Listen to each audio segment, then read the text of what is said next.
Today on Rocket Punch, we're going to take a look at the OSR post-apocalyptic desert planet. Today we're going to take a look at Vaults of Varrn, an OSR desert planet post-apocalyptic drug-fueled weird little game that'll have you yelling, "Witness me!" from the top of your lungs. Let's go take a look. All right, today we're going to take a look at Vaults of Varrn Deluxe Edition by Leo Hunt and published by Games Omnivorous.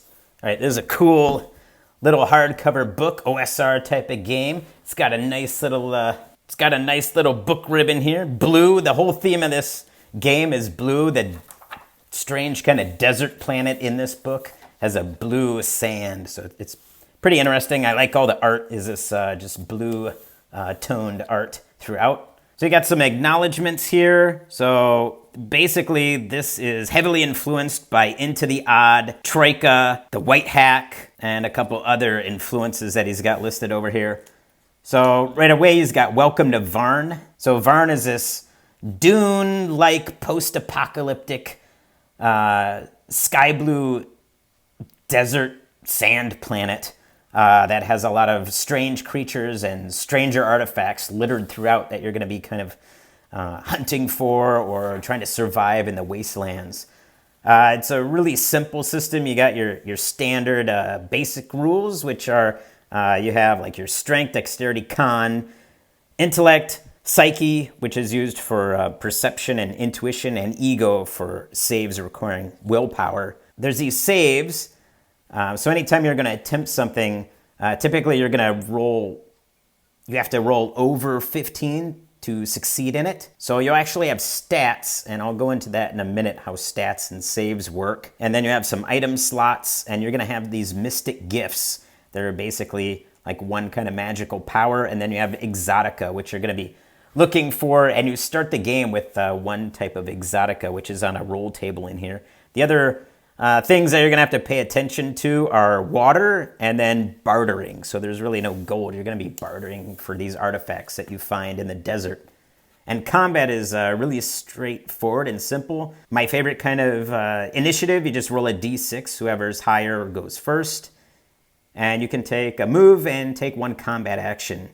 And to hit, you'll just roll your d20 and then your strength or dex, as you're all used to, that bonus. And then damage, your standard thing, you're going to just roll the damage from your weapon and you're going to take some hit points. So it's pretty standard there. Once you hit 0 HP, then you're going to get a wound from this chart below, which is always nice. I love charts that have wounds and things like that. Once you do have a wound, it's going to occupy one of your inventory slots. So it takes a little from Maze Rat's Knave in that kind of idea. You do have a short rest, which is just sit down, take a quick ration, and then you're going to get D8 plus your con bonus HP back. So that's kind of nice. It is pretty deadly. Long rest, that's a full night's sleep with a ration of water. And this will replace all your HP or heals one wound. And then there's a couple wounds down here. So you have just a scratched, damaged item, crippling blow, severed leg, brain dead, and if you get a 20, then you fatality. So you have creating characters. This is kind of a strange new way of doing it. Yeah, so you'll take 3d6, get the lowest. So if I have a 2, that's going to be my plus to when I roll saves. That's my modifier. And then when I'm using defense against something, that's my defensive number. I add 2 to that to be my defense. So I have a defensive strength of 12. And goes for each one. And then you'll choose your ancestry, and there's a whole bunch of cool ancestries in the book, and everything's completely random and rollable, which I like. And then you'll start with your starting maximum hit points, which will be 1d8 plus your con bonus. And then you have a whole bunch of items, and then you start with 3 rations of water, and then you'll roll on each of the item tables. And then you generate your exotica and a gift, which are cool. Gifts are like supernatural powers. And now you're ready to play. So you have your true kin, which are like your purebred humans, no mutations or anything like that. So every ancestry also has a special rule. Like here you have pure blood. You don't roll on any mutations, and you gain advantage on reaction rolls when you encounter other true kin. And then you're an inheritor, so whenever you encounter pre-collapsed security systems, you might have a 50% chance that they'll recognize you as their master. And then here you have your D20s to kind of roll up your features. You have like different body types, face, hair, your attire, your name, your caste, your demeanor, and your distinctive features. So you could also kind of use this as a play Fallout or even Mad Max or whatever. There's a lot of kind of any kind of post-apocalyptic, pre-apocalyptic wasteland type of games, or even Dune type of things. You have some synths, which are cool. They have synthetic flesh, so you don't have to eat or breathe. And then you have a synthetic mind. You're vulnerable to attacks that target the syntax that powers scent, so you can get viruses. So yeah, it's kind of a big bonus, so there is a negative that you get with that. So the fact that you don't have to eat or drink in a desert world, that kind of removes you from one of the bad things that could happen. You get different sizes, like small to imposing, different kinds of forms. So you could be just an orb or a prism, a warrior, an ape, an android. You got different types of heads, missing head, sphere head camera, mask, skeletal head, cyclop eyes. You got some different limbs, bird-like, bladed, slender limbs, and what kind of finish you have. Maybe you're chameleon or rusted or iridescent. You got different names, different types of power sources, what you were made for, but you realize something. All your memories are lies, or time flows backwards, some kind of weird thing. So I really like that. That's a cool looking bot head. You got a new beast. So they're all kind of, your typical animal type creatures. So you could even play this like a After the Bomb, the old Palladium Teenage Mutant Ninja Turtles type game. That would work really well with this too.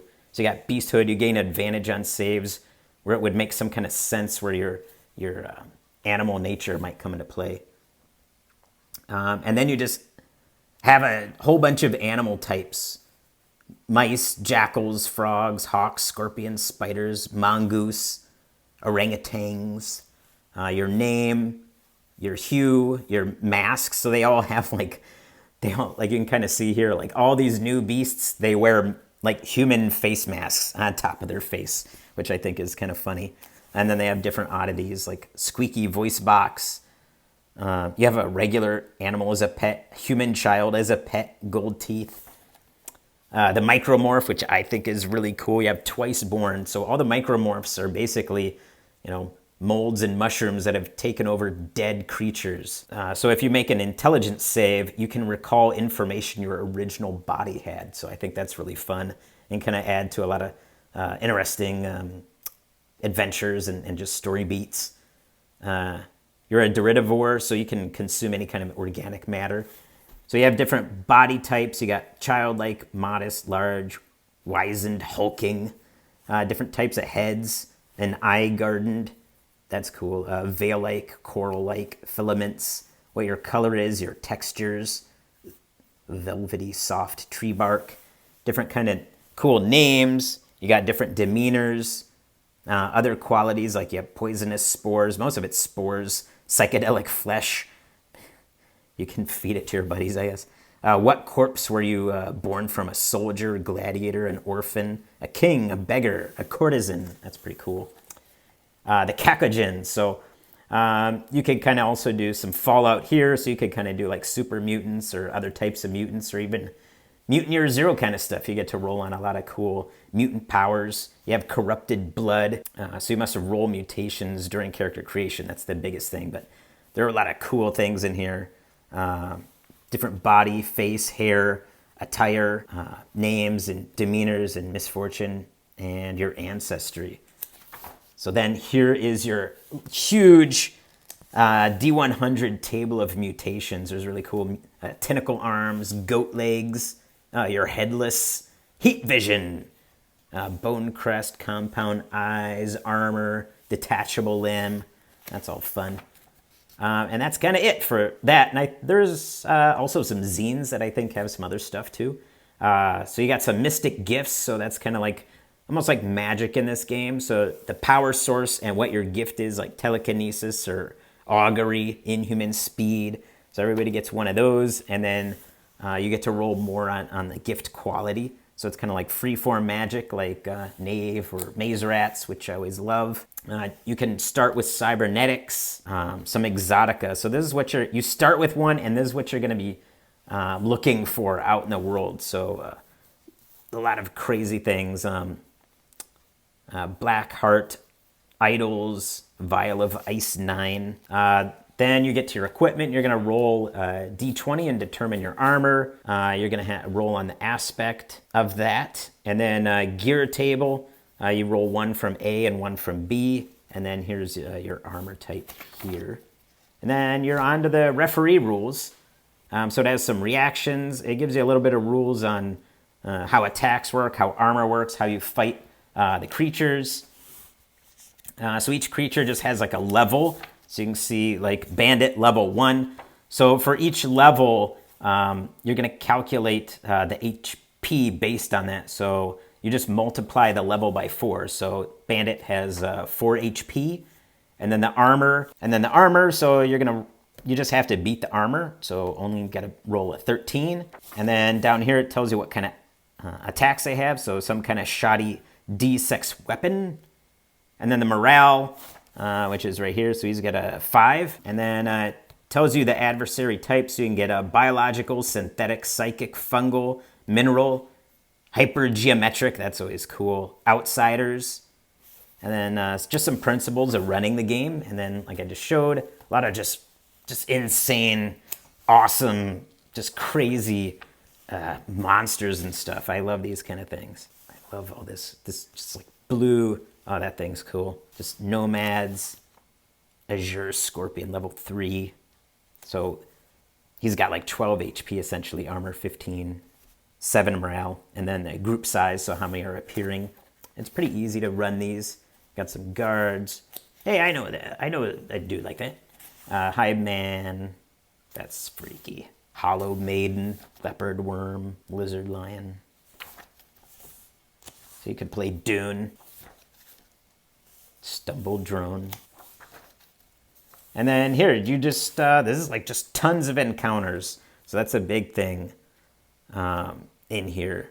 Then you got some encounters on the desert. So what kind of creature you might run into, what kind of terrain it is, and what its behavior is.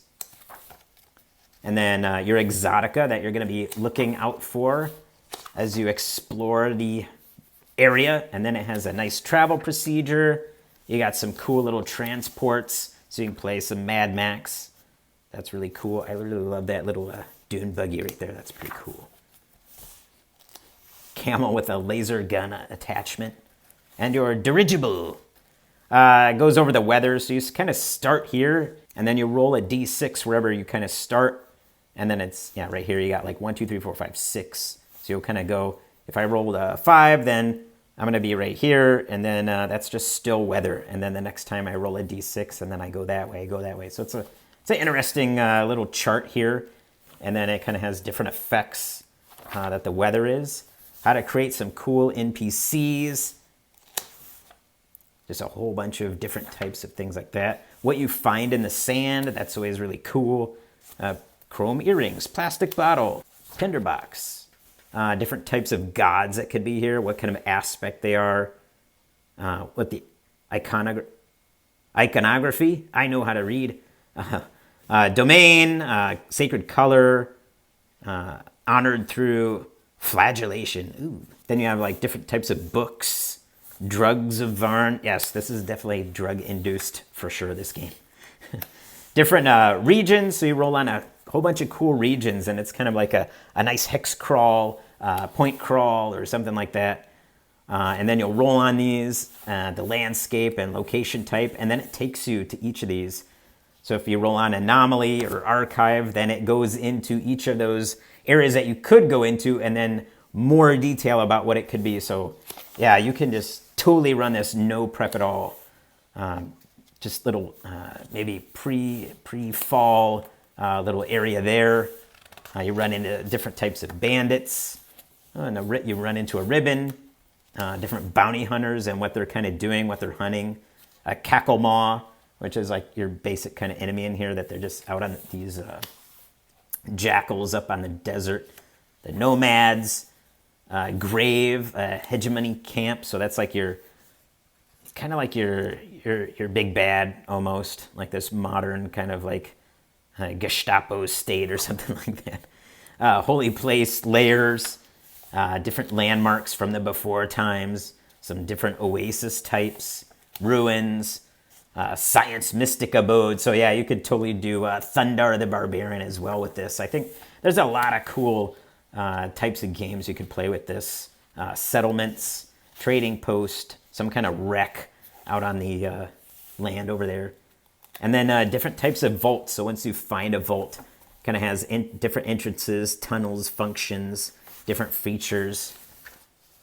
And then it gives you a whole bunch of areas you can play on. So Gnomon is basically that large, almost like Greyhawk, gigantic kind of bastion of humanity slash whatever ancestry creatures live there. It's like the biggest area.